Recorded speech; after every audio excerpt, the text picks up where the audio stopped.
যার নাম চলে আসে উনি হলেন আমাদের খুব কাছের মানুষ, কাছেই দাঁতন থেকে খুব কাছে বাড়ি, সূর্যেন্দু বিকাশ, বিজ্ঞানী সূর্যেন্দু বিকাশ কর মহাপাত্র।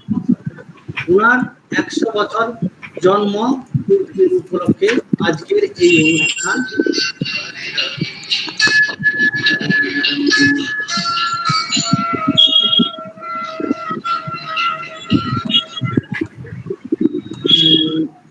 আজকে আমাদের এই বিষয় নিয়ে মূল বক্তা বিশিষ্ট বিজ্ঞানী এবং অধ্যাপক মতিলাল মাইতি বাবু, এবং তার আগে শুরুতেই আমাদের কিছু ডেকোরাম থাকে।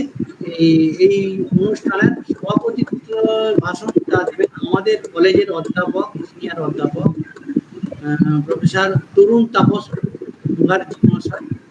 ওনাকে অনুরোধ করব আমাদের প্ল্যাটফর্মে এসে ওনার চেয়ারটা অলঙ্কৃত করতে।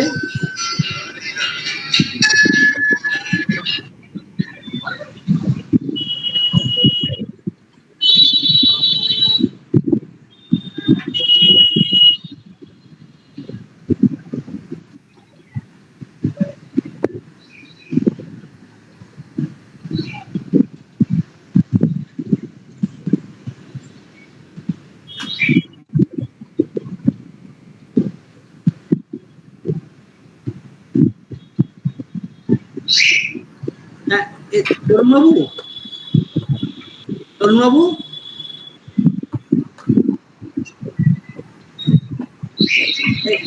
তরুণ স্যার। হ্যাঁ, সরি। হ্যাঁ, আপনি। হ্যাঁ, আমার এটা অফ ছিল। ধন্যবাদ ডক্টর প্রীতিরঞ্জন সাহুকে আমাকে সভাপতির জায়গা দেওয়ার জন্য। আসলে আজকে আমাদের প্রিন্সিপাল ডক্টর পি.কে. খাটুয়া অনুপস্থিত আছেন, সেই জন্য আমাকে এখানে আসতে হয়েছে। তবে এসে ভালো লাগছে যে এরকম একটা আলোচনা চক্র এখানে করা হয়েছে। ভালো লাগার কারণ আছে, সেটা বলছি, কিন্তু তার আগে আমাদের বিশিষ্ট বক্তা ডক্টর মতিলাল মাইতি, তাকে আমাদের এই আলোচনা চক্রে স্বাগত জানাই। আমি নিশ্চিত আপনার বিস্তৃত অভিজ্ঞতা এবং জ্ঞান আমাদের কাছে অত্যন্ত মূল্যবান, এবং আমাদেরকে আপনি পথ দেখাবেন কোন পথে আমাদের বিজ্ঞান যাওয়া উচিত, বৈজ্ঞানিক চেতনা কিভাবে আমরা সেটাকে সংগঠিত করতে পারি বা এগিয়ে নিয়ে যেতে পারি, সেটা আপনার কাছ থেকে আমরা শুনব। আমি এই সাবজেক্টের লোক নয় ঠিক, আসলে আমার ডিসিপ্লিন অন্য, এবং অন্তত ফিজিক্সে আমি তেমন কিছু জানি না।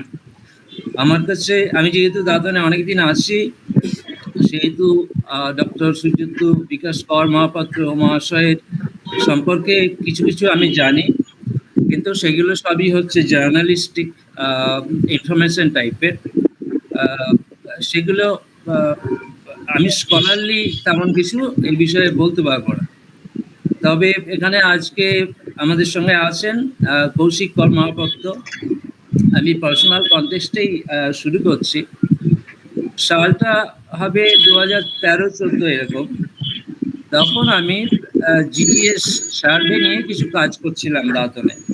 জিটিএস হচ্ছে great trigonometric survey of India, যেটা শুরু হয়েছিল 1802-তে মাদ্রাস থেকে, এবং সেই ছিল 1875 এরকম।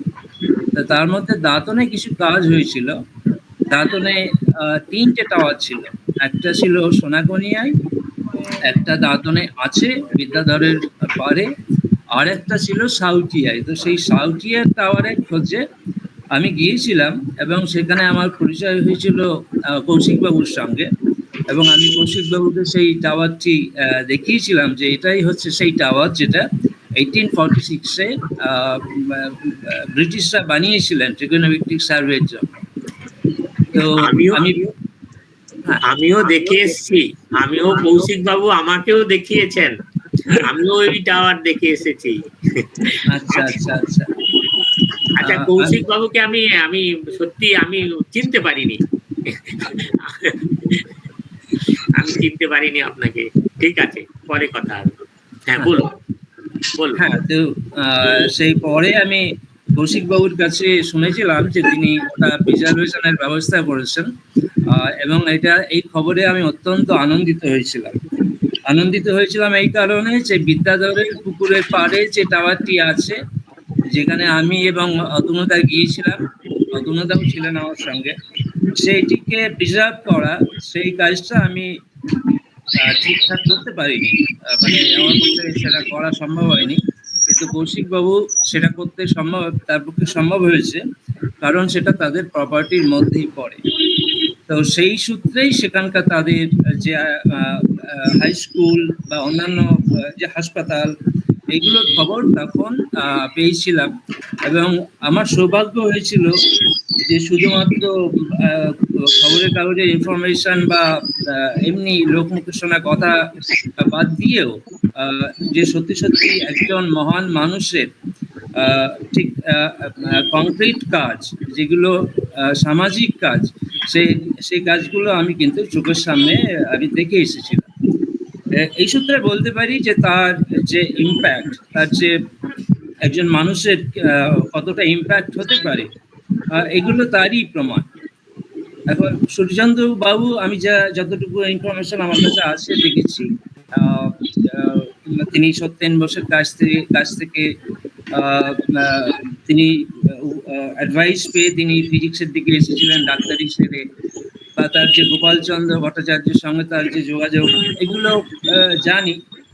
গোপালচন্দ্র ভট্টাচার্যের যে বাংলার কীটপতঙ্গ বইটি, সেটি আমি বেশ কয়েকবার পড়েছি, সেটা খুব ভালো লাগে। সেই যে কানেকশন গুলো, তার প্রাইমারি কানেকশন প্রথম দিকে কলকাতায় যাওয়ার পর তার যে কানেকশন গুলো তৈরি হয়েছিল, সেগুলো আমরা বলতে পারি যে বাংলা রেনেসাঁর যে স্পিরিট, সেটা তার শেষ পর্যায়ে এই সূর্যেন্দু বাবু বিলং করতেন। এখন সেই আমাদের বাংলার যে রেনেসাঁর যে স্পিরিট, সেই স্পিরিটটা আজকে আমরা ঠিক বুঝতে পারি না, কারণ দেশ স্বাধীন হয়েছে, তারপরে গ্লোবালাইজেশন এসেছে, তারপরে আবার ডিজিটাল রেভলিউশন হয়েছে। গ্লোবালাইজেশন এবং অ্যাসিমিলেশন এমনভাবে আমাদের উপরে ছাপ ফেলেছে যে আমরা সবাই একই রকম মানুষ হতে যাচ্ছি সারা বিশ্ব জুড়ে, নিজেদের আইডেন্টিটি প্রায় হারিয়ে ফেলছি। কিন্তু আমাদের বাংলার রেনেসাঁ বা বাংলার যে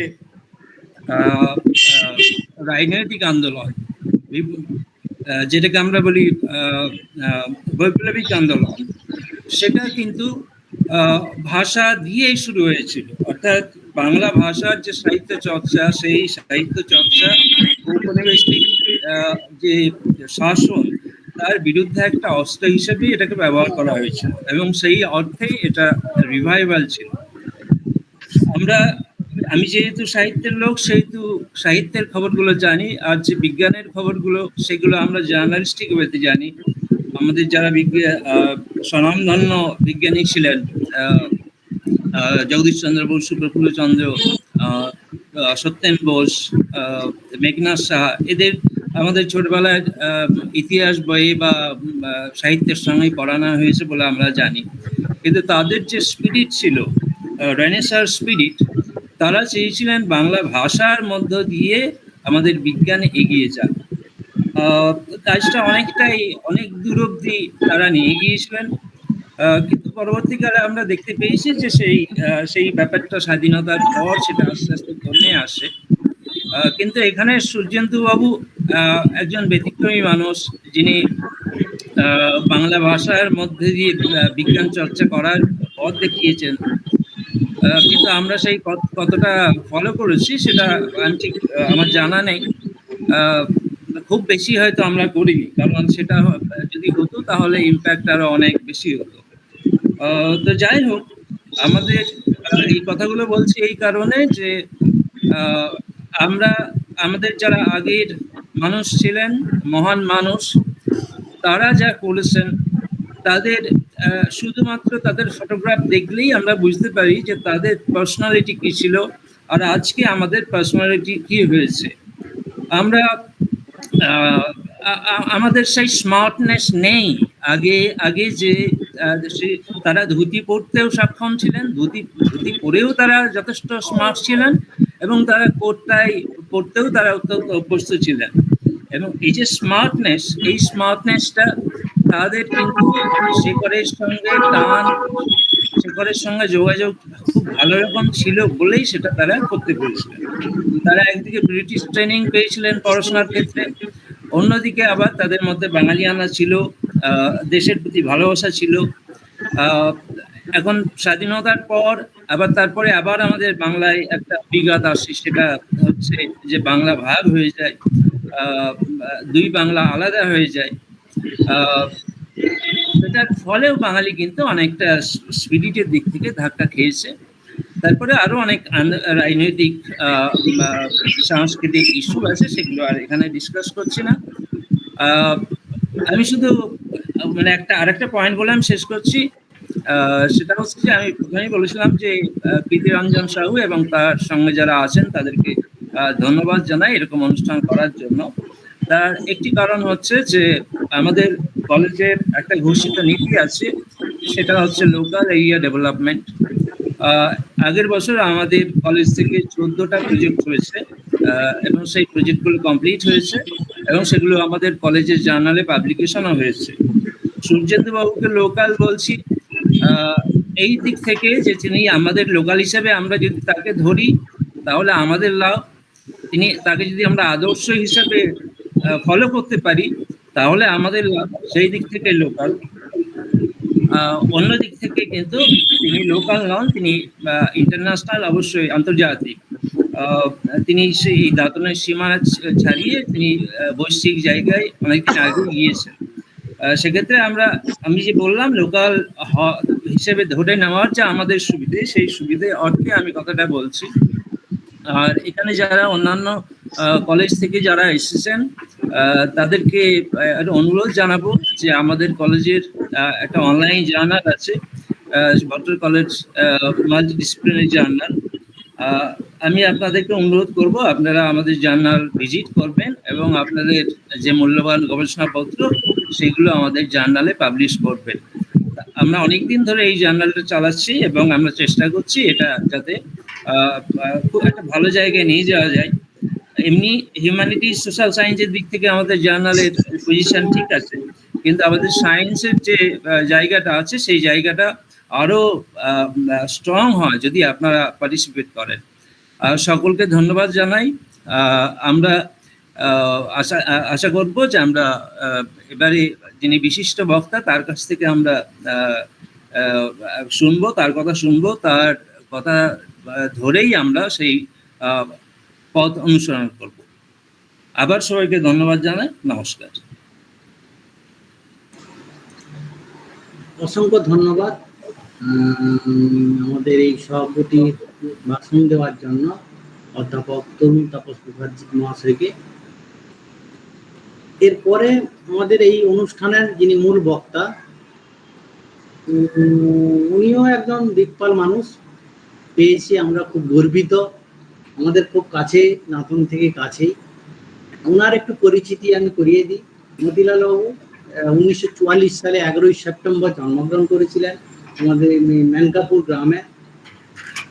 পিতা রায়কিশোর মাইতি ছিলেন একজন বিশিষ্ট চিকিৎসক এবং মাতা ছিলেন প্রয়াত কাদম্বরী দেবী, যার উৎসাহিতে বিজ্ঞান পড়ায় অনুপ্রাণিত হয়ে উনি আজ এই জায়গায় প্রতিষ্ঠিত হয়েছেন। 1962 সালে এইচএস পরীক্ষায় পদার্থবিজ্ঞান এবং গণিতে পাশ করার পর মতিলাল বাবু সম্মানজনক ডিপিআই বৃত্তি অর্জন করেছিলেন 1962 থেকে 1967 সাল পর্যন্ত। 1965 সালে তিনি কলকাতা বিশ্ববিদ্যালয় থেকে যথাক্রমে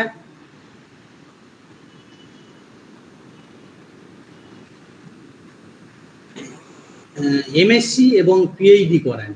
ডক্টর মতিলাল বাবু 1973 সালে IICB Chemical Indian Institute of Cultivation Chemical Biology এই বিজ্ঞানী হিসাবে যোগদান করেন। 1978 সালে প্রথমবারের মতো যিনি বিভিন্ন ফিজিক্যাল টেকনিক ব্যবহার করে নিউক্লিয় অ্যাসিডের পলিমারিক কাঠামো এবং বিভিন্ন প্রাকৃতিকভাবে উদ্ভূত উদ্ভিদ ক্ষারগুলির সাথে তাদের মিথস্ক্রিয়ার বায়োলজিক দিকগুলো নিয়ে কাজ শুরু করেন এবং প্রতিটি পরীক্ষাগারে সুচিত্রার কাজের মূল লক্ষ্য ছিল বিভিন্ন mode of reaction, mode of mechanism এবং কার্যকর থেরাপির এজেন্ট হিসাবে তাদের উপযোগী কি সেটা অবজার্ভ করেছিলেন। এবং উনি প্রথম বিজ্ঞানী যিনি ডিএনএর বি ফার্ম ডিএনএ থেকে হুইটস্টেন বেস পেয়ার এইচএল এর পরিবর্তন কিভাবে হয়েছিল, তার গঠনগত পরিবর্তন কিভাবে হয়েছিল সেটা উনি অবজার্ভ করেছিলেন। উনি প্রথমে এই বিষয়টা বিশ্বের কাছে তুলে ধরেন। প্রায় 100-র উপরে 100টির বেশি গবেষণাপত্র আছে এবং ওনার অনেক ছাত্রছাত্রী দেশে বিদেশে প্রতিষ্ঠিত হয়েছেন এবং আমাদের ভারত সরকার থেকে বিভিন্ন অ্যাওয়ার্ড পেয়েছেন। সেগুলো বলি, পশ্চিমবঙ্গ বিজ্ঞান এবং প্রযুক্তি একাডেমিক এবং Bharat national academic of science থেকে ফেলোশিপের জন্য নির্বাচিত হয়েছিলেন। তিনি ইন্ডিয়ান বায়োলজিক্যাল সোসাইটির আজীবন সদস্য, ইন্ডিয়ান ফটোবায়োলজিক্যাল সোসাইটির আজীবন সদস্য, সোসাইটি ফর বায়োফিজিক্যাল কেমিস্ট্রি আজীবন সদস্য, ডিএনএ সোসাইটি অফ ইন্ডিয়া আজীবন সদস্য, সায়েন্স কংগ্রেস অ্যাসোসিয়েশনের আজীবন সদস্য আছেন এবং ভারতীয় বায়োলজিক্যাল ফিজিক্যাল সোসাইটির কোষাধ্যক্ষ হিসাবে 1922 সাল থেকে 2001 সাল পর্যন্ত পদ অলঙ্কৃত করেছেন। ভারতীয় বায়োলজিক্যাল সোসাইটি সহসভাপতি হিসাবে 2003 থেকে 2005 সাল পর্যন্ত উনি খুব যোগ্যতার সহিত সম্মানের সহিত পদ সামলেছেন। ডিএনএ সোসাইটি অফ ইন্ডিয়া সহসভাপতি হিসাবে 2004 থেকে 2011 সাল পর্যন্ত 2008 থেকে 2011 সাল পর্যন্ত এই পদ অলঙ্কৃত করেছেন। Paschimbanga academic of science and টেকনোলজির কাউন্সিলের সদস্য এবং কোষাধ্যক্ষ হিসাবে 2004 থেকে 2008 সাল পর্যন্ত ছিলেন। এছাড়াও ভারতে এবং বিভিন্ন দেশে বিভিন্ন আন্তর্জাতিক সিম্পোজিয়ামে সভাপতিত্ব করেছেন। তিনি বিজ্ঞান এবং প্রযুক্তির উন্নতির জন্য ইন্দো সোভিয়েত কর্মসূচির অধীনে 1986 সালে ভারতে সোভিয়েত ইউনিয়নে পরিদর্শন করেন এবং বিশ্বজুড়ে ব্যাপকভাবে বিভিন্ন দেশে বক্তৃতা দিয়েছেন। 1987 থেকে 88 সালে ডেপুটেশন তিনি মার্কিন যুক্তরাষ্ট্রে ভিজিটিং অধ্যাপক হিসাবে ছিলেন।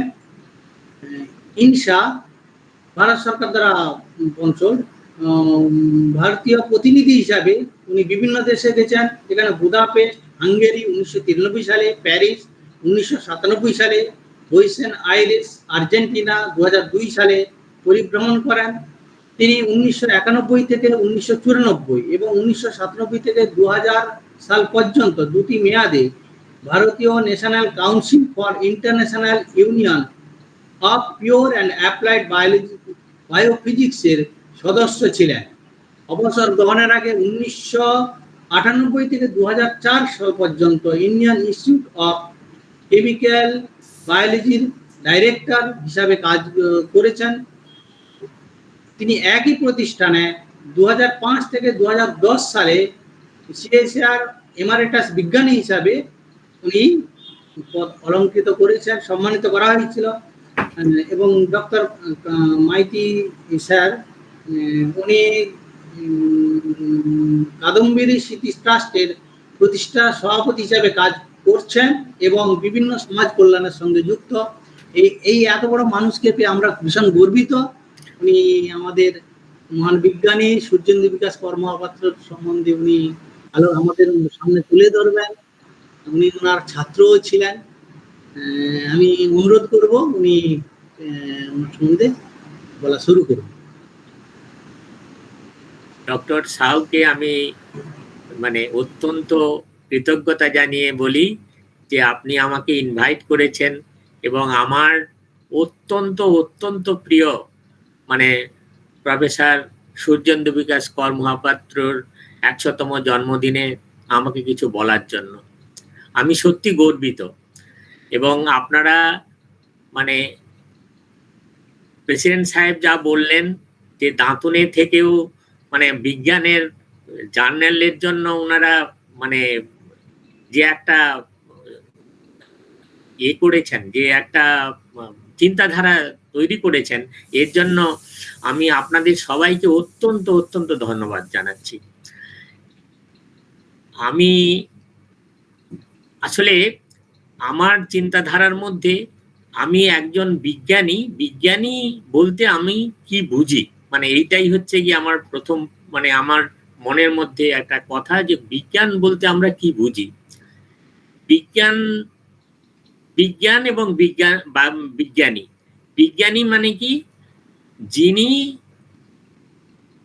তিনি একজন যিনি বিজ্ঞান সম্পর্কে একটা নতুন চিন্তাধারা, প্রকৃতির রয়েছে এমন একটা জিনিস, তিনি তার নতুন চিন্তাধারায় গবেষণা করেন, এবং যে গবেষণা সবার মধ্যে ছড়িয়ে পড়ে সেটা জ্ঞান অর্জনের জন্য অথবা প্রয়োগের জন্য। এইটাই হচ্ছে গিয়ে বিজ্ঞানীদের কাজ। প্রফেসর সূর্যেন্দু বিকাশ কর মহাপাত্র তিনি এমন একজন বিজ্ঞানী ছিলেন, এই পরাধীন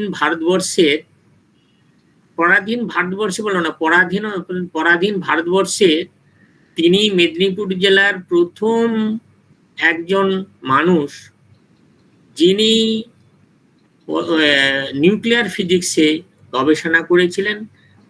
আমাদের মেদিনীপুর ডিস্ট্রিক্টের মধ্যে প্রথম তিনি, এবং তিনি জন্মেছিলেন সাউটিয়া গ্রামে, এবং তার জন্মস্থান আমি গিয়েছি, আমি দেখে এসেছি, এবং তার সান্নিধ্যে আসার পর তিনি এমন একটা মানে মানুষ ছিলেন যে বিজ্ঞানীর চিন্তাধারাকে তিনি সবার মধ্যে ছড়িয়ে দেওয়ার মতো সেই পরিবেশ সৃষ্টি করতে পেরেছিলেন। যাই হোক, আমি কতগুলো ভাগে ওনার সম্পর্কে বলতে চাই। উনি জন্মেছেন, যেটা ডক্টর সাউ বললেন, যে 1924 সালের 1 সেপ্টেম্বর উনি সাউটিয়াতে জন্মগ্রহণ করেন, এবং ওনার পিতার নাম হচ্ছে গিয়ে কিশোরী রঞ্জন কর মহাপাত্র, এবং মাতার নাম হচ্ছে হিরণময়ী দেবী। এই কিশোরী রঞ্জন মহাপাত্র, তার বাবার নাম হচ্ছে গিয়ে উদয় নারায়ণ মহাপাত্র, কর মহাপাত্র। উদয়নারায়ণ ছিলেন ওই অঞ্চলের একজন জমিদার, এবং জমিদারের পুত্র হচ্ছে কিশোরী রঞ্জন বাবু। তিনি কিন্তু প্রথম মেদিনীপুরে নয়, মানে তিনি সম্ভবত প্রথম থানায়, আপনার সাউটিয়া হচ্ছে গিয়ে মোহনপুর থানার তিনি প্রথম গ্রাজুয়েট। তিনি আবার উড়িষ্যার তে পড়াশোনা করেছিলেন, ওখান থেকে উনি আইএ পাস করেন এবং বিএ পাস করেন। আমি সূর্যেন্দু বাবুর মুখে শুনেছি, উনি যেদিন তার গ্রামে প্রত্যাবর্তন করেছেন পাস করার পর, তখন উনাকে মানে শাঁখ বাজিয়ে উলুধ্বনি দিয়ে মানে তাকে গ্রামের লোকেরা সব সম্বর্ধনা জানিয়েছিল। সেটা ওই গ্রামের যারা এখন বৃদ্ধ তারা ভালো করে বলতে পারবেন, মানে সেই দিনটার কথা। আমি ওনার কাছ থেকে শোনা, আবার ওনার ছেলের কাছ থেকেও শোনা এই গল্প। ওনার কিশোরঞ্জন বাবুর হচ্ছেন গিয়ে 1 মেয়ে 4 ছেলে, এবং মেয়ের নাম হচ্ছে প্রমোদা সুন্দরী, এবং 4 ছেলের মধ্যে উনি সূর্যেন্দু বাবু হচ্ছেন গিয়ে বড়, এবং তারপরে হচ্ছে গিয়ে নির্মলেন্দু বাবু, তারপরে জন হচ্ছেন গিয়ে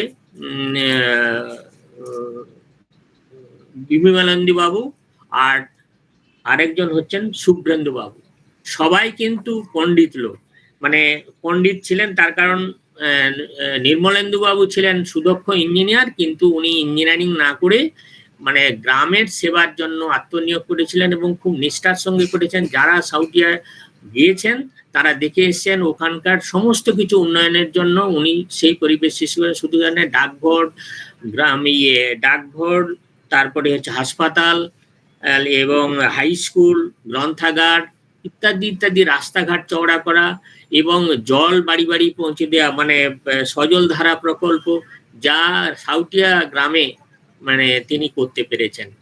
আমার এক ছাত্র, সে একবার সাউথিয়া তার বন্ধুর বাড়িতে গিয়ে ফিরে এসে আমাকে বলেছে, স্যার আমি আপনাদের দেশে এমন সুন্দর গ্রাম দেখে এলাম, আমি ভাবতে পারিনি। আমি বললাম কি দেখলে? বললে যে এরকম জল, প্রত্যেকের বাড়ি বাড়ি জল, রাস্তাঘাট খুব সুন্দর, হাসপাতাল রয়েছে, ব্যাংক রয়েছে, সবকিছু রয়েছে, ভাবাই যায় না। তো আমি বললাম যে হ্যাঁ, মানে মেদিনীপুরে এরকম গ্রাম সম্ভব। কেউ কেউ কোনো মানুষ এমন ভাবে জন্মেছেন, তারা শুধু খালি জীবনকেই গ্রাম উন্নয়নের জন্য লাগিয়েছেন। তারপর বিমলেন্দু বাবু, তিনি শিক্ষকতা করতেন ওই পাশে, ওনার পাশের গ্রামে, সেটার নাম হচ্ছে গিয়ে আনন্দপুর স্কুল। আর শুভ্রেন্দু বাবু, তিনি কলকাতার একটা রানী রাসমণি হাই স্কুলের প্রথম থেকে উনি বাংলা অনার্স করার পর দীর্ঘদিন ছিলেন এবং রিটায়ার করে তিনি এখন সম্ভবত এগরাতে বাস করেন।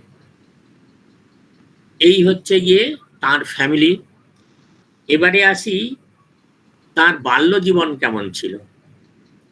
উনি বাল্য জীবনে অ্যাকচুয়ালি ওনার মানে উনি পড়াশোনাটা মানে গল্প লেখা, পড়াশোনা করা, পড়াশোনাটাই পছন্দ, খেলাধুলা মানে ফুটবল খেলা, ভলিবল খেলা, এসব উনি খুব একটা ভালোবাসতেন না। এবং তার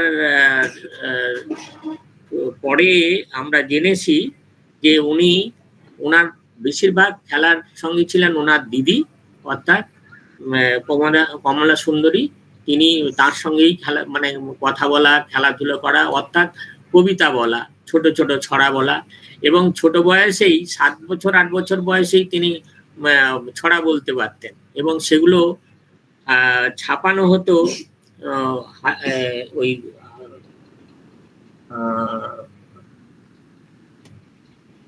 আর্য দর্পণ বলে একটা পত্রিকায়। সেই পত্রিকাটা বেরোতো হালি শহর থেকে, নিগমানন্দর আশ্রম, সেই আশ্রম থেকে বেরোতো, সেখানে ওনার ওই কবিতা ছাপাতো। তাছাড়া ওনার একটা প্রতিভা ছিল, উনি আবৃত্তি খুব ভালো করতেন। একটা ঘটনা ঘটেছিল যে উনি এতই ভালো আবৃত্তি করতে পারতেন, গ্রামের বিভিন্ন অনুষ্ঠানে, অন্য গ্রামের অনুষ্ঠানেও গিয়ে, অন্য স্কুলের অনুষ্ঠানে গিয়ে আবৃত্তি করতেন। ওই সময় আপনারা দাঁতনে থাকেন, মোহনপুর রাজবাড়ি হয়তো অনেকেই দেখেছেন। ওই রাজবাড়ির সঙ্গে উদয়নারায়ণ বাবু, অর্থাৎ সূর্যেন্দু বাবুর ঠাকুর দাদা, মানে ওই জমিদারি প্রথা অনুসারে একটা হৃদ্যতা ছিল। তো একবার জমিদার বাবু উনাকে আমন্ত্রণ জানান যে তোমার নাতিকে পাঠাও, আমরা এই অনুষ্ঠান হচ্ছে, ওর আবৃত্তি শুনবো। তো তখন মানে সাউথিয়ার থেকে মনোহরপুর হচ্ছে গিয়ে প্রায় 25-26 কিলোমিটার, 25-26 মাইল, নট কিলোমিটার। তো সেই রাস্তা কি করে নেওয়া যাবে? শুনে মানে তখন হাতি পাঠিয়ে উনাকে নিয়ে যাওয়া হতো এবং আবার হাতিতেই বাড়িতে পৌঁছে দেওয়া, হাতি স্পিডে বাড়িতে পৌঁছানো হতো, এত উনি। তারপরে উনার বাল্য জীবন কাটে গ্রামের স্কুলে, পরে উনি দাঁতন স্কুলে পড়েন। দাঁতন স্কুল থেকে উনি মেট্রিক পাস করেন, তখন মেট্রিক ছিল, মেট্রিক পাস করেন এবং অত্যন্ত মানে ইয়ের সঙ্গে, দক্ষতার সঙ্গে পাস করেন। এবং দাঁতন স্কুলে থাকাকালীন উনি অনেক নাটকেও নাটক মানে থিয়েটার হতো, তাতেও অভিনয় করেছেন এবং আবৃত্তি হতো, তাতে প্রতিযোগিতা করেছেন। তারপরে দাঁতন স্কুলে মেট্রিক পাস করার পর উনি মেদিনীপুর কলেজের থেকে আইএসসি এবং বিএসসি পাস করেন। বিএসসিতে উনি ডিস্টিংশন নিয়ে পাস করেন। তখন তখন অনার্সের এত মানে খুব কিছু ছিল না, অনার্স বলতে তখন ছিল না, সবাই বিএসসি, বিএসসি, এমএ এই সব ছিল। আচ্ছা, উনি ওখান থেকে মিদনাপুর থেকে পাশ করার পর উনি বাড়িতে যান। তখন ওনার বাবা মারা যান এবং যেহেতু উনি বড় ছেলে, তারপরে উনি স্টেট দেখাশোনা করেন। অর্থাৎ তার বাবা যেরকম স্টেট দেখতেন, ম্যানেজার বলতো, স্টেটের ম্যানেজার, আর উনিও সেইটাই ঢুকে গেলেন। তারপর কিন্তু ওনার লেখাটা চলতে থাকলো। অর্থাৎ উনি যে পরে পরে উনি বিজ্ঞানের অনেক লেখা, তখন সবেমাত্র মানে 1948, তার আগে যা লেখা লিখেছেন সেগুলো সব ওই অন্যান্য পেপার, আনন্দবাজার না, দেশে কিছু কিছু তার লেখা বেরিয়েছে, বিজ্ঞান সংক্রান্ত লেখা। তারপরে উনি সত্যেন বোসের যে 1948 সালে সত্যেন বোস উনি প্রথম জ্ঞান বিজ্ঞান বলে, মানে বিজ্ঞান বাংলার মাধ্যমে বিজ্ঞান প্রসার, এটা মূল মন্ত্র করে তিনি একটা জ্ঞান বিজ্ঞান বলে পত্রিকা শুরু করেন। এবং সেই জ্ঞান বিজ্ঞান পত্রিকার প্রথম অধ্যক্ষ ছিলেন, মানে সেক্রেটারি, তিনি হচ্ছেন কি গোপাল চন্দ্র ভট্টাচার্য। তো ওই আপনার ওই সময়টা, অর্থাৎ 42 থেকে 49 সাল পর্যন্ত উনি বাড়িতেই ছিলেন, এই স্টেট দেখাশোনা করতেন। এবং মাঝে মাঝে ওই 48 সালে কয়েকটা, 48 সালে হচ্ছে 2-3টে ওই অণু এবং মানে অ্যাটম এবং অ্যাটমের বিশ্লেষণ সংক্রান্ত কতগুলো লেখা উনি জ্ঞান বিজ্ঞান পত্রিকায় মানে পাঠান এবং সেগুলো গৃহীত হয়। তারপরে উনি ওই প্রথম থেকেই যোগাযোগ ছিল গোপালচন্দ্র ভট্টাচার্যের সঙ্গে, মানে যখন সেক্রেটারিকে জেনারেলি পত্রিকা পাঠা হয়, তো তিনি বললেন যে আপনি এখন স্টেট দেখছেন, আপনি একবার আসুন আমার সঙ্গে, একবার যেন আমি আপনাকে একজনের সঙ্গে পরিচয় করিয়ে দেব। তো উনি মানে উনি এবং ওনার ছোট মানে মেজ ভাই নির্মলেন্দু কর মহাপাত্র, যিনি কৌশিক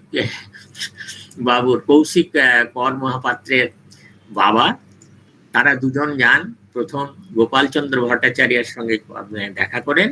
এবং তখন ওনারা বলেন যে উনি নাকি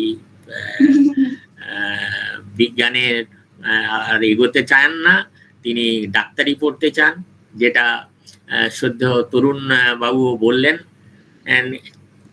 তবে জানি না, আমার যেটুকু জানা সেটা হচ্ছে গিয়ে উনি কিন্তু ওনার পত্রিকাতে কতগুলো লেখা বেরোনোর পর সত্যেন বোস তাকে একটা চিঠি দেন, এবং সেই সত্যেন বোসের চিঠি পাওয়ার পর তিনি তার সঙ্গে দেখা করতে যান। এইটাই আমার যেটুকু জানা, এটাই আমি বলছি। এবং এটা আমি ওনার ছেলের থেকেও শুনেছি বা মাঝে মাঝে কথা বলার সময় ওনার সঙ্গে জেনেছি।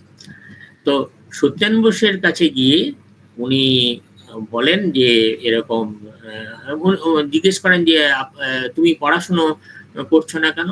না, আমাকে স্টেট দেখতে হয়, এই তখন উনি বললেন যে না, তোমার লেখা দেখে আমার মনে হয় তোমার এমএসসি পড়া উচিত এবং তুমি বিজ্ঞানে আসার দরকার তোমার।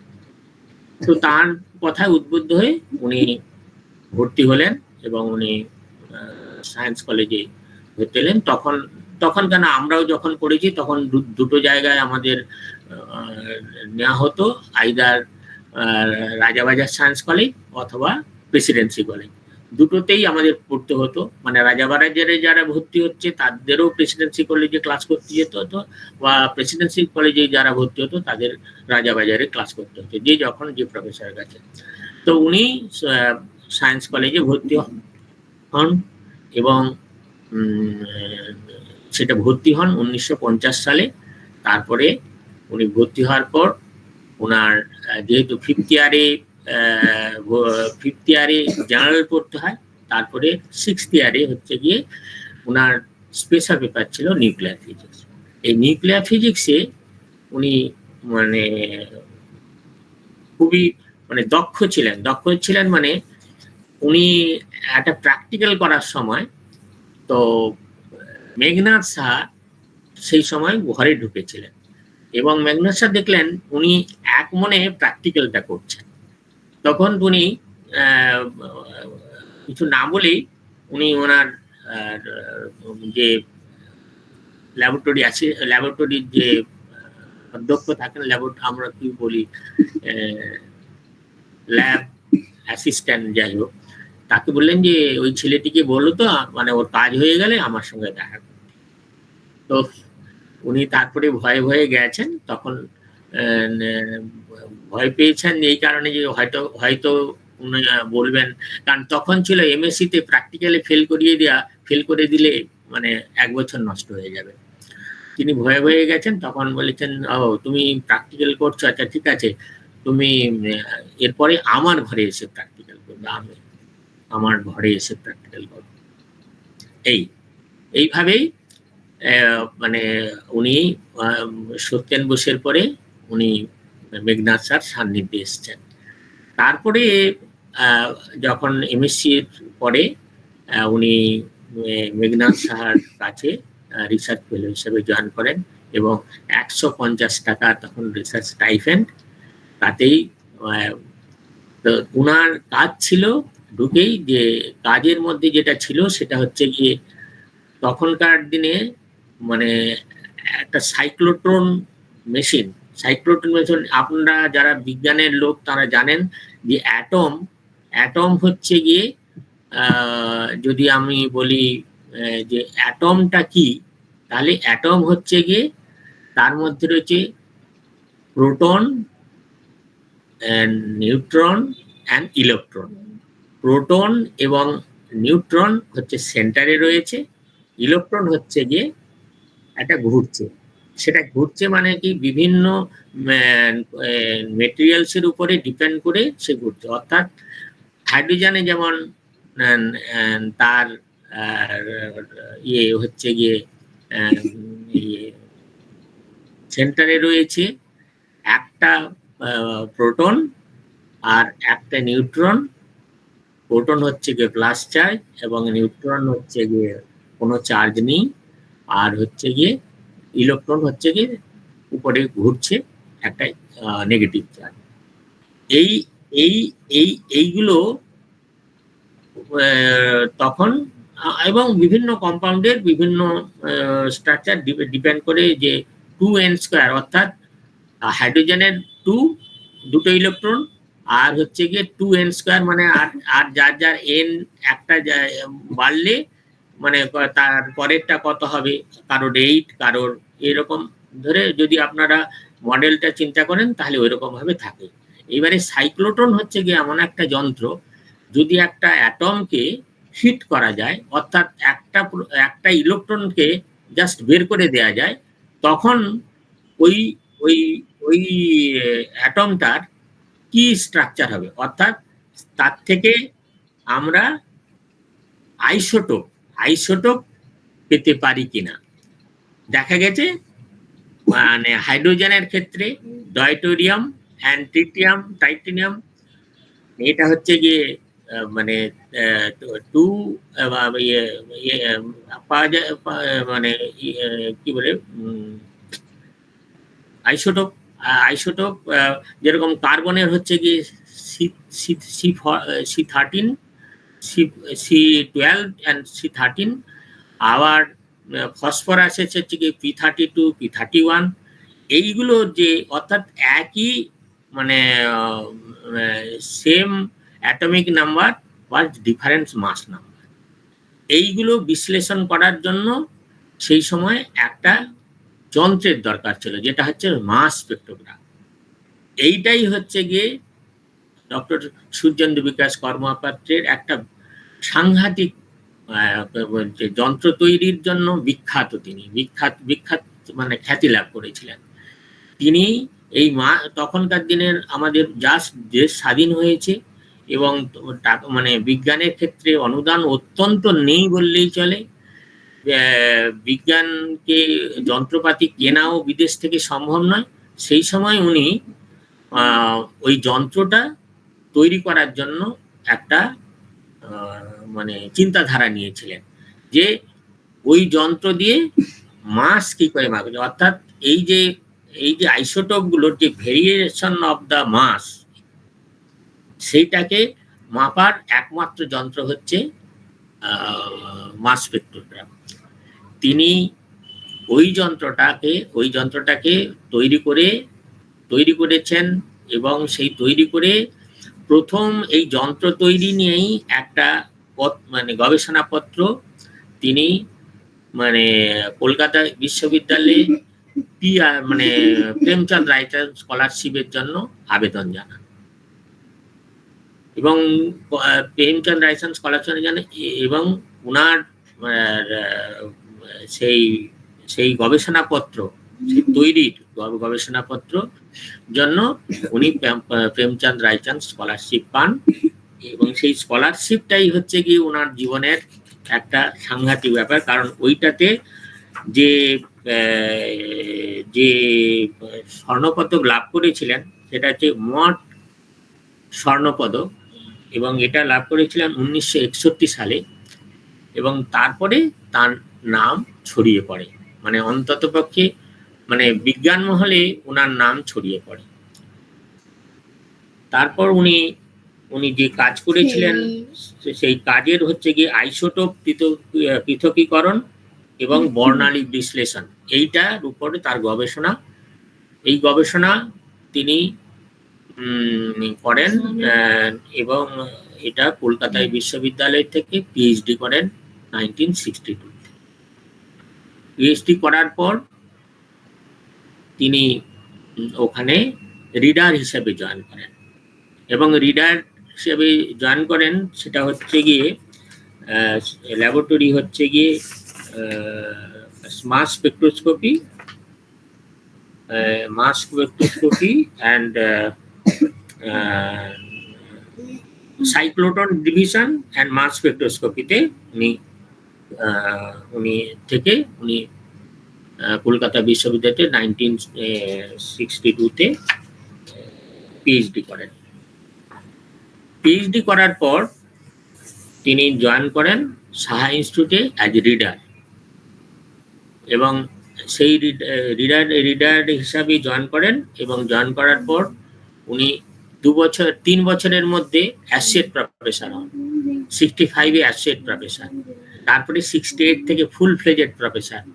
খুব বিরল এটা, কারণ আজকের দিনে পিএইচডি করে সঙ্গে সঙ্গে রিডার হওয়া এটাও বিরল, কিন্তু তার কাজের এত মূল্যায়ন ছিল তখন ভারতবর্ষে তো দূরের কথা, মানে বিশ্বের মধ্যে মানে ওরকম প্রতিভাবান লোক তখন পাওয়া খুব মুশকিল ছিল আর কি, আমি মানে যা উপলব্ধি করতে পারছি।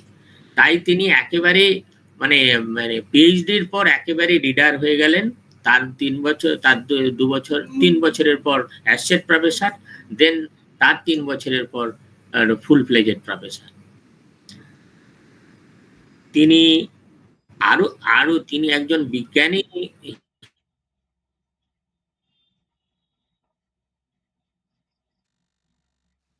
বিশ্বের বিভিন্ন দেশ থেকে আমন্ত্রণ পেয়েছিলেন। তার মধ্যে যেটা আমার সঙ্গে তিনি যা বলেছেন, তিনি আমন্ত্রণ পেয়েছিলেন ফ্রান্স থেকে।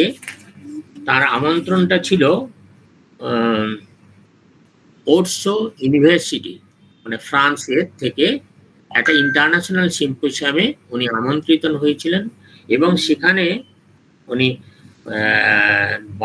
রেনে বার্নার্স তার সঙ্গে সাক্ষাৎকার এবং তার সঙ্গে কথোপকথন এবং তার ল্যাবরেটরি পরিদর্শন করে তিনি সাহা ইনস্টিটিউটে ফিরে এসে ওনার আলোচনা বিষয়বস্তু জেনে তিনি আবার কাজ শুরু করলেন। সেটা হচ্ছে প্লাজমা ফিজিক্সের উপরে। প্লাজমা ফিজিক্স মানে প্লাজমা হচ্ছে গিয়ে যদি আমরা একটা ম্যাটারের স্টেট বলি, যেরকম কি বলবো, solid, liquid, gas, then the fourth state is the plasma state.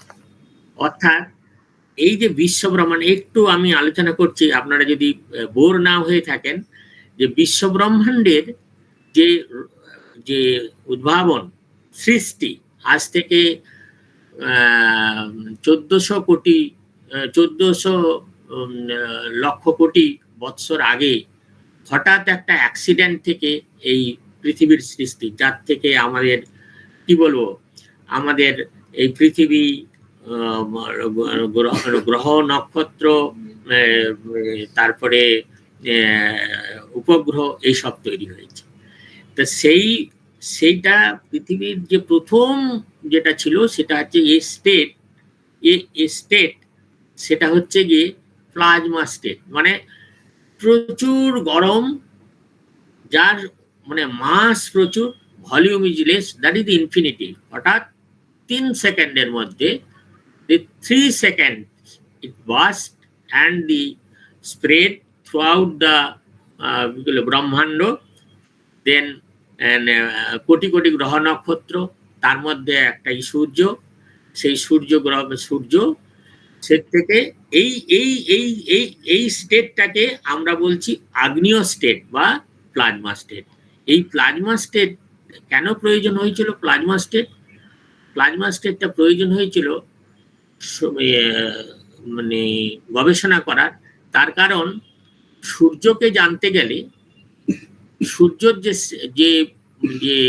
যে টেম্পারেচার, সেটা হচ্ছে all the materials are there in the plasma state. অর্থাৎ মানে কয়েক লক্ষ কোটি টেম্পারেচার, যেখানে ফিজিক্স মানে কোনো ল কাজ করে না। তো সেই টেম্পারেচারে সৃষ্টি থেকে সূর্য তৈরি হয়ে, মানে হঠাৎ থেকে অন্যান্য অন্যান্য নক্ষত্র তৈরি হওয়ার সঙ্গে সঙ্গে তার থেকে গ্রহ, তার থেকে উপগ্রহ। সেরকম সূর্য হচ্ছে কি একটা নক্ষত্র, তার থেকে পৃথিবীর থেকে মানে উপগ্রহ হচ্ছে যে চাঁদ। এরকম প্রত্যেকটা মানে নক্ষত্রের এরকম মণ্ডলী রয়েছে। তো এই স্টেটকে জানার জন্য উনার মানে সেই প্লাজমা স্টেট অফ ম্যাটার, অর্থাৎ যে কোনো একটা, মনে করুন একটা মানে অক্সিজেন, হাইড্রোজেন, নাইট্রোজেন, এগুলো প্লাজমা স্টেটে তাদের স্পেকট্রাল নেচারটা কিরকম, এইটাই হচ্ছে গিয়ে এই বর্ণালী মানে স্টেটকে জানার জন্য এই বিশ্লেষণটা দরকার ছিল। তাই তিনি মানে পরের দিকে ওই প্লাজমা স্টেটের উপরে কাজ করেন এবং পরে একটি যন্ত্র আসে জাপান থেকে, সেটা ইনস্টলেশন হয় সাহা ইনস্টিটিউটে। তিনি রিটায়ার করেন, তার রিটায়ার করার কথা 60 বছরে। তারপরে তাকে আরো 2 বছর ওই যন্ত্রটাকে ইনস্টলেশন এবং সুন্দরভাবে পরিচালনা করার জন্য তাকে মানে দায়িত্ব দেওয়া হয় এবং তিনি সফলতার সঙ্গে সে দায়িত্ব পালন করেন। এই হচ্ছে গিয়ে তার মানে বিজ্ঞানের দিক থেকে। এবারে আসি তিনি মানে তার পাণ্ডিত্য যে কত, সেটা তার লেখার মধ্যে দিয়ে, তার তার গবেষণা দিক থেকে আমি তার পাণ্ডিত্য বুঝাইতে নাই, কিন্তু তিনি সাধারণ মানুষকে জানার জন্য তিনি কতগুলো লিখেছেন, পত্রিকা লিখেছেন। সেইগুলো হচ্ছে গিয়ে অত্যন্ত যেগুলো হচ্ছে গিয়ে আপনারাও সব জানেন, তবু আমি একটা বলেছি। তার মানে কণাতরণ, তার প্রথম পুস্তক মহাবিশ্বের কথা, মেঘনাদ শাহ জীবন ও সাধনা, পদার্থ বিকিরণ বিশ্ব, ভরের বর্ণালী, প্রগতি এবং পরিবেশ পরিণাম, পরমাণুর থেকে বোমা বিদ্যুৎ এবং সৃষ্টির পথ, মেঘনাদ শাহ বিজ্ঞানী এবং রিবেল, এই কতগুলো পুস্তক তার লেখা। এবং তিনি এই সব পুস্তকের জন্য মানে কলকাতা বিশ্ববিদ্যালয় থেকে তিনি সম্মানিত হয়েছেন।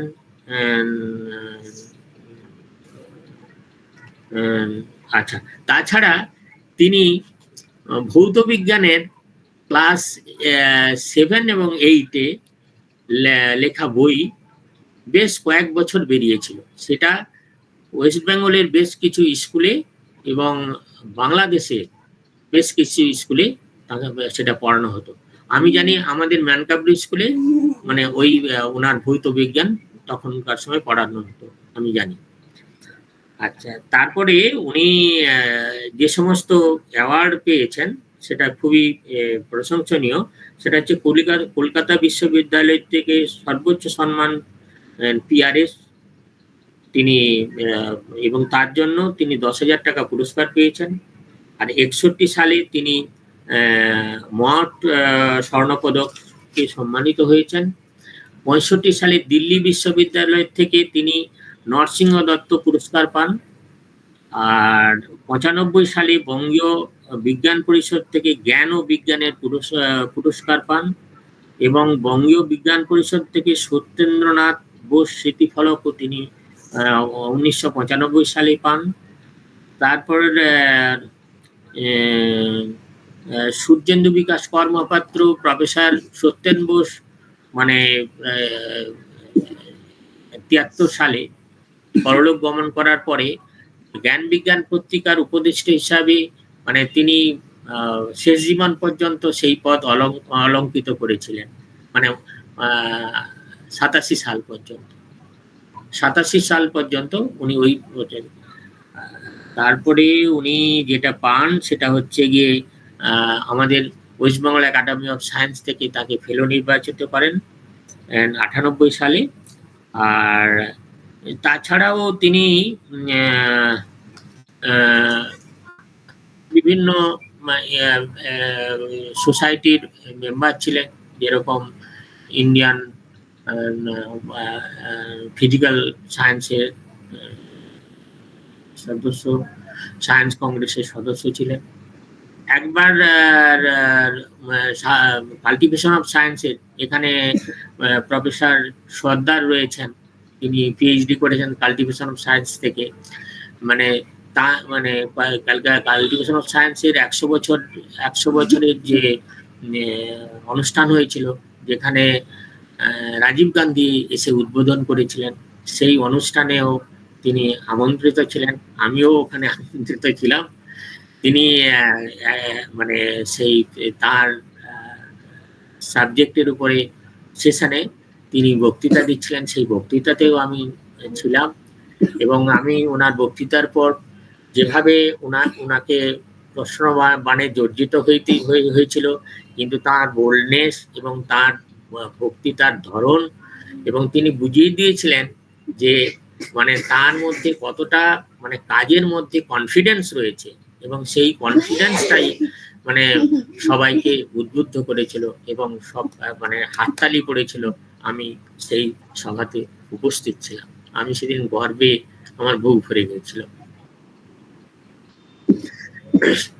এই তার মৃত্যুতে আমরা খুব শোকাহত, কারণ তিনি তার মৃত্যুর সময় তিনি রেখে গিয়েছিলেন তার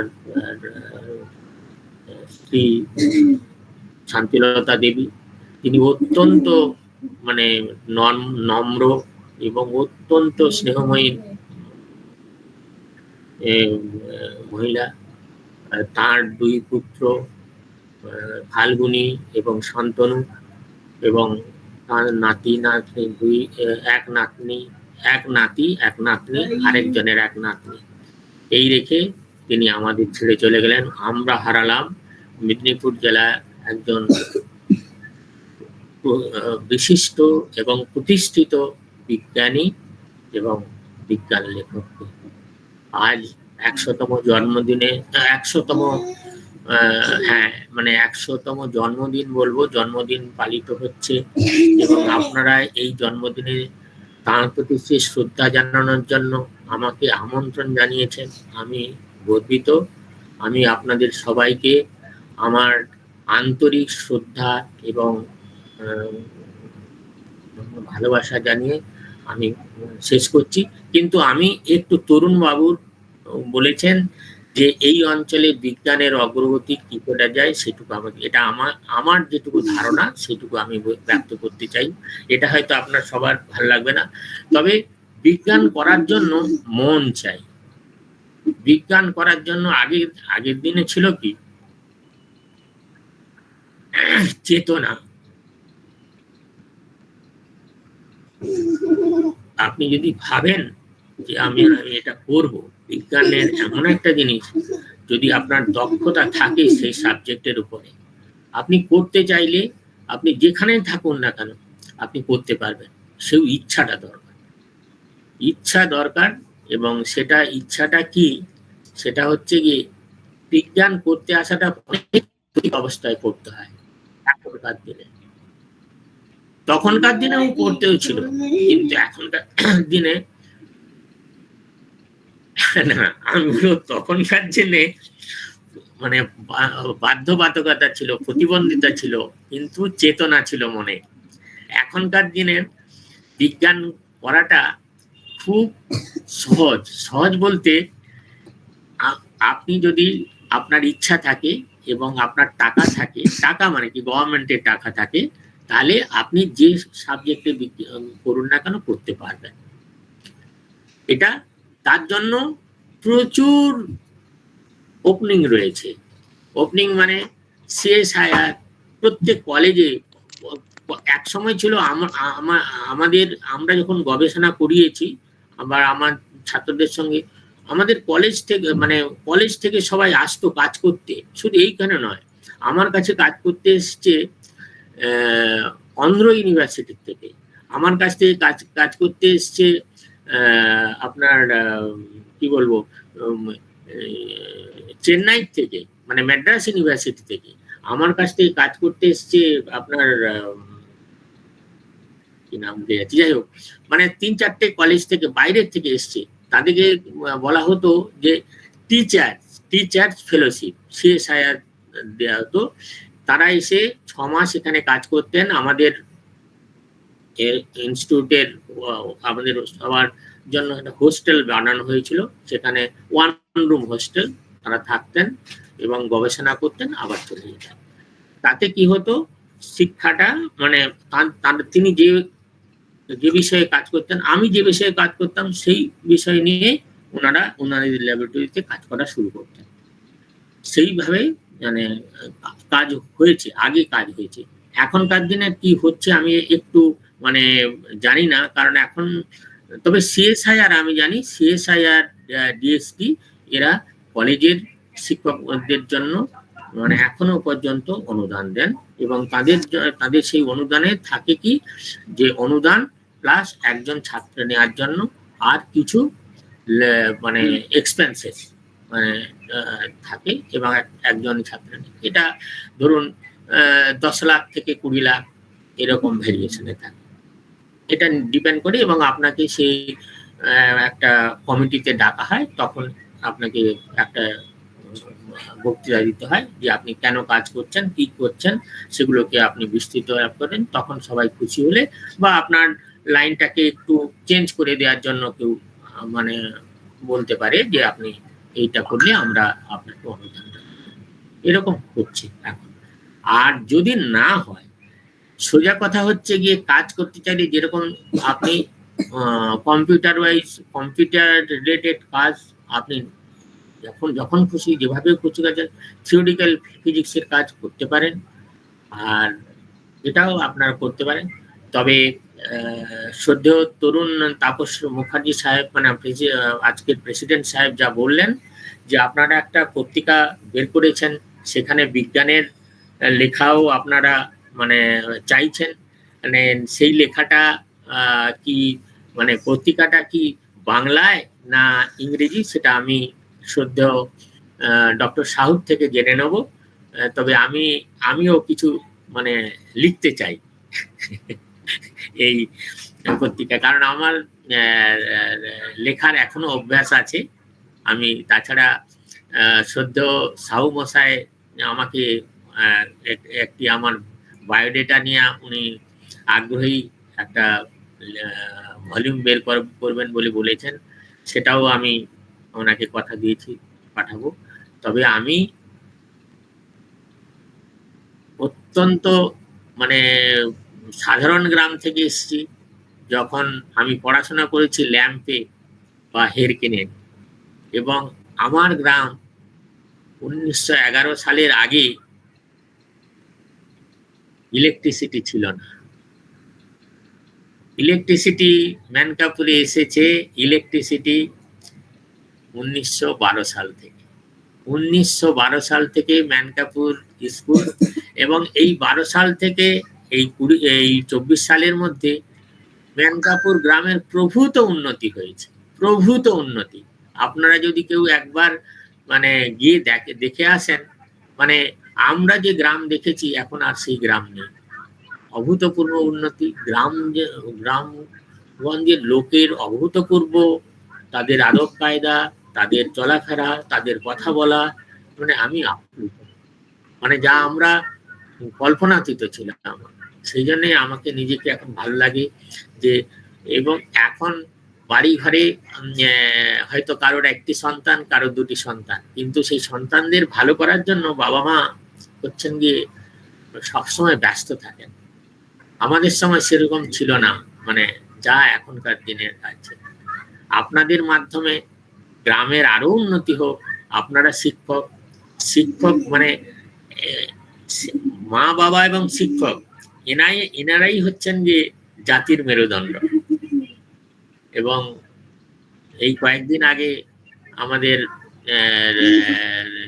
কি গেল 5ই শিক্ষক দিবস, সেই দিবসে আপনারা যে ছাত্রদের থেকে যে সম্মান অর্জন করেছেন সেটা যেন যুগ যুগ ধরে চলে। এইটাই, ভালো থাকুন। আর আপনাদের যদি কোনো প্রশ্ন থাকে আপনারা করতে পারেন কোনো দ্বিধাহীন ভাবে। Thank you very much. দেখো এটা কি হলো দাদু? হ্যালো হ্যালো, বলুন। হ্যাঁ, হ্যালো। হ্যাঁ, আমরা অসম্ভব গর্বিত এরকম একজন মানুষকে আমাদের এই প্ল্যাটফর্মে পেয়ে। উনি বললেন, আর যেটা বললেন যে মাস স্পেকট্রোস্কোপি আমাদের ফিজিক্সের অ্যাটম ডিটেকশনের ক্ষেত্রে যে কতটা কাজে লাগে, যারা এই ফিল্ডে আছেন তারা বুঝতে পারবেন। এবং খুব অ্যাকুরেসি ভাবে মেজারমেন্ট করা যায়, অ্যাকুরেট মেজারমেন্ট করা যায়। এবং এইটা যে আমাদের, এই খবরটা আমি জানতাম না, এইটা যে আমাদের এই বিজ্ঞানীর হাত ধরে হয়েছে, এটা খুব গর্বের বিষয়। এটা প্রায় আমাদের বিজ্ঞানের একটা পার্ট চেঞ্জ করে দিয়েছে, আলোড়ন করে করেছে এই মাস স্পেকট্রোস্কোপি ফাইন্ডিং এর।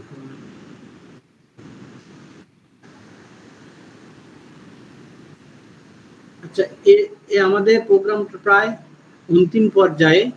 আচ্ছা, এমনি যদি কারো কিছু বলার থাকে। হ্যাঁ, রবীন্দ্র ঘোড়াই।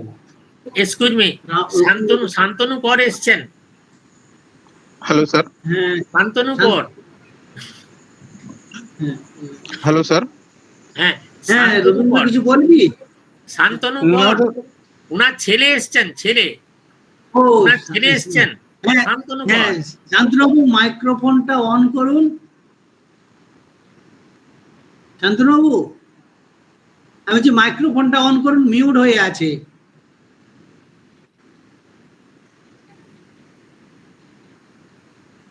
হ্যাঁ বলুন। হ্যাঁ হ্যাঁ হ্যাঁ হ্যাঁ শান্তনু বাবু হুম। কবে ফিরলেন বিদেশ থেকে? এই তো হ্যাঁ? 8 তারিখে, 8 এই 8 সেপ্টেম্বর। তারিখে? হুম। আচ্ছা, তো মেয়ে ভালো? হ্যাঁ ভালো আছে। নাতনি? হ্যাঁ সবাই ভালো আছে। সবাই ভালো, আচ্ছা। মানে আপনার সঙ্গে আমি লন্ডন থেকে কথা হয়েছিল আপনার সঙ্গে। হ্যাঁ হ্যাঁ আচ্ছা, আমি তো আজ মানে আমি না ভেবেই পাঠিয়েছি আপনার কাছে যে আপনি বোধহয় আচ্ছা। এখনো মানে মেয়ের বাড়িতে রয়েছেন। আমি না বললাম না তাই। আচ্ছা, আজকে জয়েন করেছেন, আমি ভীষণ মানে খুশি, এবং আমি খুশি না, আমার তো যে আমি আগ্রহ ছিল, হ্যাঁ আগ্রহ আমার ছিল। আগ্রহ ছিল শোনার। আচ্ছা হ্যাঁ, আচ্ছা, আজকে যেহেতু আমি শান্তনুবাবুকে পেয়েছি, আলাপটা এই প্রথম হ্যাঁ হলো। উনার কাছ থেকে একটু শুনে নিন কিছু। হ্যাঁ, আপনি একটু যদি কিছু বলেন। হ্যাঁ নতুন উনি তো সবই বলেছেন মোটামুটি। আহ, তো এই গবেষণার ব্যাপারটা তো বাবার কাছে একটা সেই নেশার মতো ছিল। এই যখন রিসার্চ করতেন, মানে সেই গবেষণায় বুঁদ হয়ে যাওয়া যাকে বলে, সেরকম ব্যাপার ছিল আর কি। হয়তো কোনো ব্যাপার নিয়ে ভাবছেন, রাত্রে ঘুম হলো না, পরের দিন আবার আহ, সেই সকালবেলা ভোরে উঠে উনি সায়েন্স কলেজে চলে গেলেন, মানে সায়েন্স ইনস্টিটিউটে। তখন সায়েন্স কলেজ ক্যাম্পাসে ছিল সায়েন্স, সেখানে গিয়ে রিসার্চের ব্যাপারটা যেটা উনি সলিউশন একটা হয়তো এসছে মনে, সেটা উনি তাতে মনোনিবেশ করতে বসে গেলেন। এই ধরনের ব্যাপার স্যাপার অনেক কিছু হয়েছে আর কি। তারপরে অনেক বৈজ্ঞানিক এসেছিলেন ইন্ডিয়াতে, তারা আমাদের বাড়িতেও দু একজন এসছেন। প্রফেসর ডক্টর কিস্তি মেকার, তারপরে বার্নেসে যার কথা বললেন, তিনি একজনই এসেছিলেন আমাদের বাড়িতে, ইন্ডিয়াতে এসছেন এরা। আর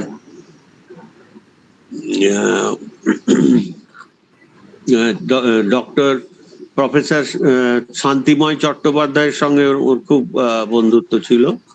শান্তিদা বলে ডাকতেন, অল্প সিনিয়র ছিলেন উনি। আর তার শান্তিময় চট্টোপাধ্যায়, এনাক্ষী চট্টোপাধ্যায় যিনি বিজ্ঞানের এই সমস্ত বইগুলো ইংলিশ থেকে বাংলায় অনুবাদ করেছিলেন। এই হচ্ছে ব্যাপার। আর এমনি তো আমাদের সঙ্গে তো এমনি ছিল সাংসারিক ইয়েতে ভালোই, মানে কি বলবো, সখ্যতার সম্পর্কই বলা যায় আমাদের। তবে উনি তো বৈজ্ঞানিক, আমরা ওই লাইনে যাইনি, আমরা অন্য ইয়েতে প্রফেশনে।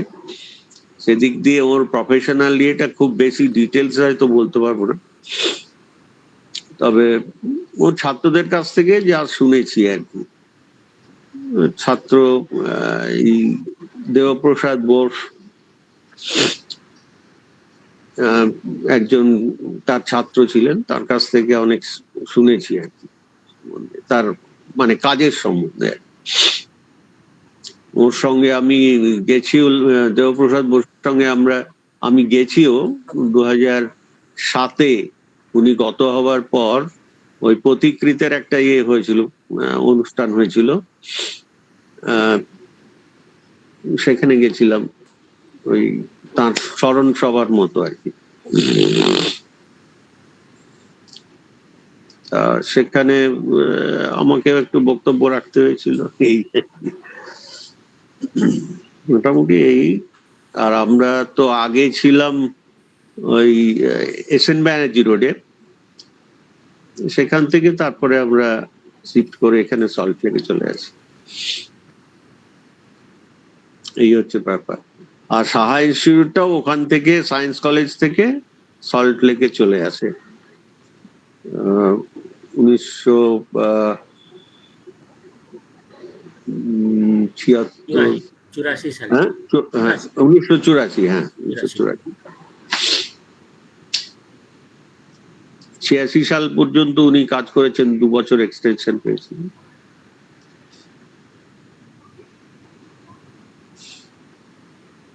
আমার দাদা ছিলেন ইঞ্জিনিয়ার আর আমি ডাক্তার। বলতে ভুলে গিয়েছি। এই উনি ন্যাশনাল মেডিকেল কলেজ থেকে ডাক্তারি পাস করেন, হ্যাঁ তারপরে গভর্নমেন্টের মানে গভর্নমেন্ট ইনস্টিটিউটে উনি ডাক্তারি করেছেন, হ্যাঁ সেন্ট্রাল গভর্নমেন্টের। সেন্ট্রাল গভর্নমেন্টের।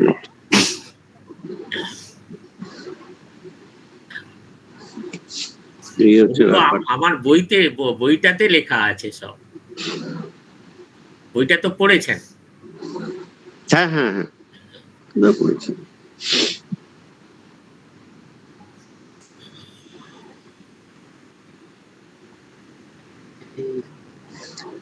ধন্যবাদ।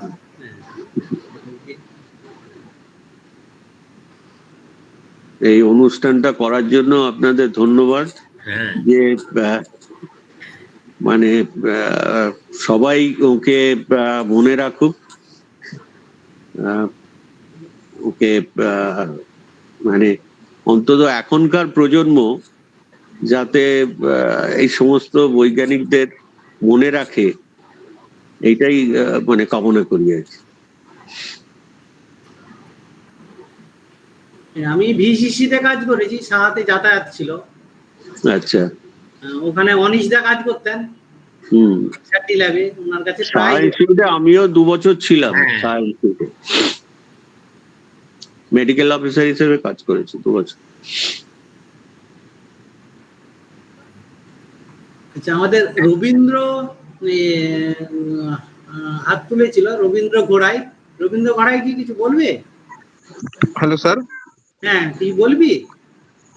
বলার মতো বলতে স্যার, সবাইকে প্রণাম জানাই এখানে উপস্থিত। স্যার শুনলাম, খুব ভালো লাগলো। তবে স্যারের নাম ছোটবেলা থেকে প্রচুর শুনেছি, তো সুযোগটা হাতছাড়া করতে চাইছিলাম না। সেই কোনো স্যারের সঙ্গে জাস্ট একটু কথা বলে স্যার প্রণাম নেবেন। আমি উত্তরাখণ্ড থেকে বলছি। তো জীবনে আপনার নাম অনেকবার শুনেছি, বাড়ির লোক থেকে এইভাবে দেখা হবে বলে কোনোদিন বুঝতে পারিনি। কার কথা বলছেন? আমার কথা? আপনার কথাই দেখতে বলছি পাচ্ছি না স্যার। গ্রামের নেটওয়ার্কটা খুব একটা ভালো থাকে না। দেখা যাচ্ছে, আচ্ছা দেখা যাচ্ছে। হ্যাঁ, ঠিক আছে। All the best, all the best. কাতন কলেজেরই ছাত্র, এমএসসি কমপ্লিট করেছে বিএইচইউ থেকে। আপনার নাম স্যার জীবনে অনেকবার শুনেছি বাড়ির লোকের কাছ থেকে, এইভাবে সামনাসামনি হলে বুঝতে পারি। আমি কিছু নয়, প্রফেসর কর্মপাত্র হচ্ছেন গিয়ে আমি হচ্ছে গিয়ে আমার বইটা পড়লে বুঝতে পারবেন। আমার বইতে কর্মপাত্রের সম্পর্কে আমি পুরো, তার সঙ্গে আমি 42 বছর উনার সঙ্গে সান্নিধ্য পেয়েছি, এবং মানে উনার সঙ্গে এমন সান্নিধ্য পেয়েছি যে উনার দেশের বাড়িতে গিয়েও উনার যে মানে মন্দির রয়েছে, সে মন্দিরে নিয়ে গেছেন, এবং উনি ওখানকার যে কতটা উন্নয়ন করেছেন তাও বলেছেন। দেখে এসছি, তার 2 ছেলেকে দেখেছি, তারাও আমার বাড়িতে এসছেন, আমরাও উনার বাড়িতে গিয়েছি। ইভেন আমার সঙ্গে উনার যে কতটা হৃদ্যতা ছিল, কোন অনুষ্ঠান আমরা 2 বাড়িতে যাওয়া আসা বাদ যেত না। যাই হোক, আপনারা সবাই ভালো থাকুন, খুব ভালো থাকুন, আনন্দে থাকুন, আর যে সাবজেক্টে প্রতিভাবান সেই পথে এগোতে থাকুন। এইটাই আমি কামনা করছি আপনাদের কাছ থেকে। ধন্যবাদ স্যার। অসংখ্য ধন্যবাদ। আজকে আমাদের এই আলোচনা পর্ব প্রায় অন্তিম পর্যায়ে। আমি আমাদের কলেজের বিজ্ঞান বিভাগের অঙ্কের অধ্যাপক doctor Alauddin Dafadar vote of thanks জানাবেন। ওনাকে প্ল্যাটফর্মে আসার জন্য অনুরোধ করছি।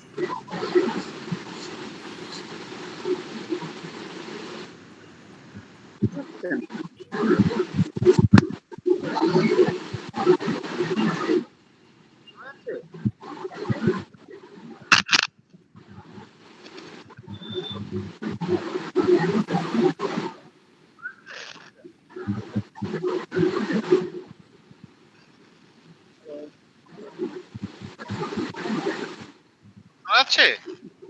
হ্যাঁ হ্যাঁ ধন্যবাদ অধ্যাপক মহাশয় আজকের অনুষ্ঠানে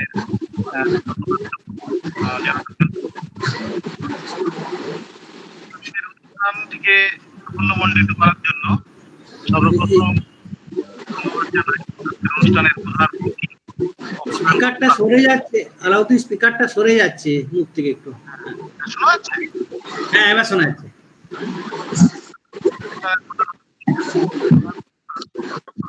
মাইতি মহাশয়কে যিনি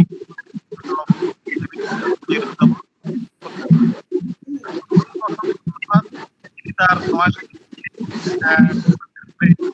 আমাদের অনেক তথ্য করেছেন।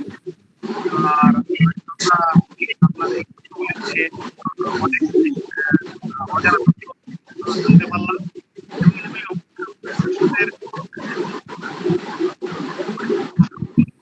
অনেক উৎসাহিত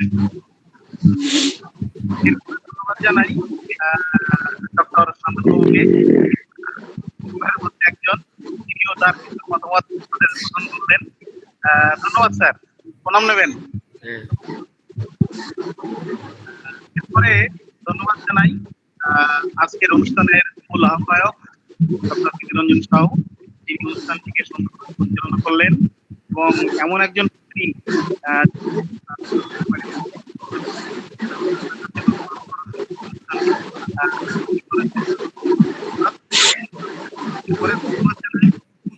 আমাদের আরেকজন আহ্বায়ক সরকার এবং জানাই আমাদের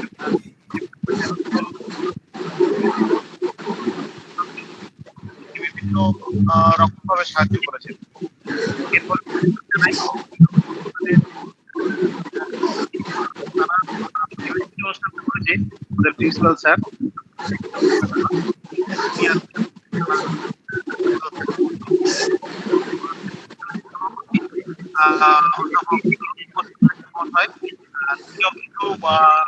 এখানে দিলেন বিজ্ঞান বিষয়ে প্রচার করার জন্য ধন্যবাদ। এরপরে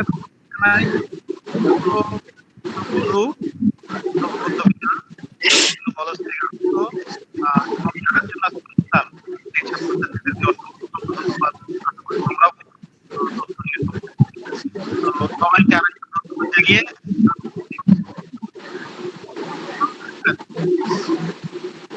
ধন্যবাদ। ধন্যবাদ।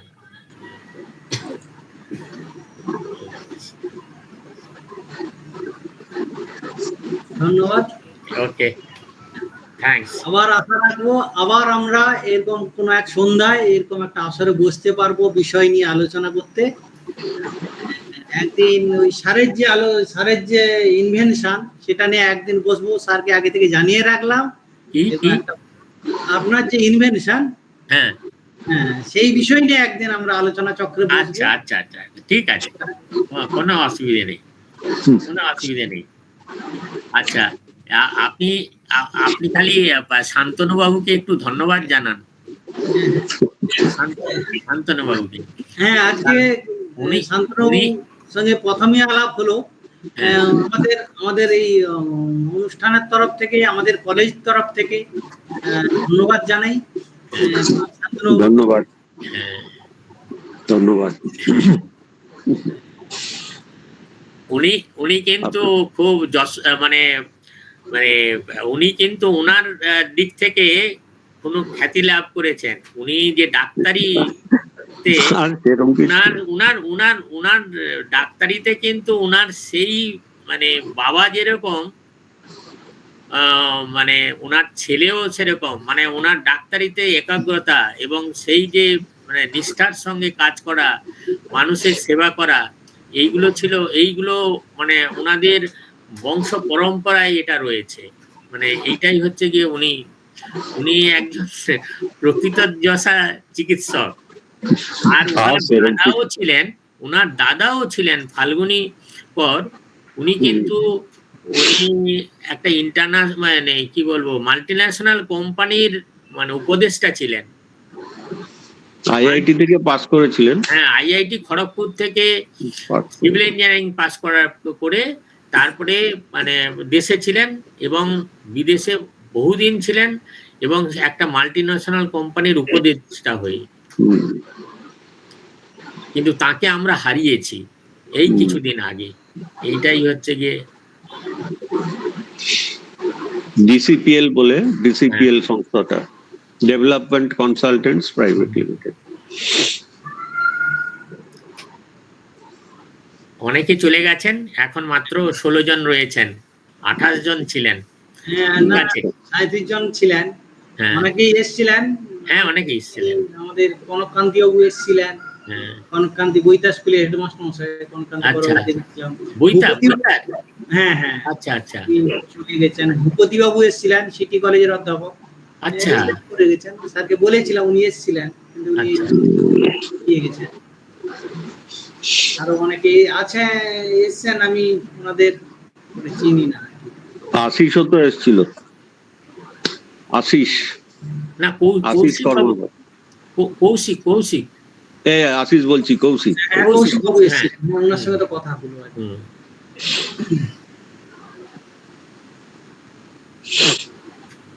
ঠিক আছে, আজকের মতো আমাদের হ্যাঁ, শেষ করব। প্রোগ্রামের সমাপ্তি।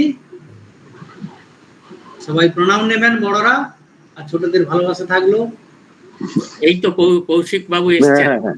ভালো ভালো থাকুন, অনেকদিন পরে দেখা হলো। পড়েছেন বইটা, পড়েছেন? হ্যাঁ হ্যাঁ হ্যাঁ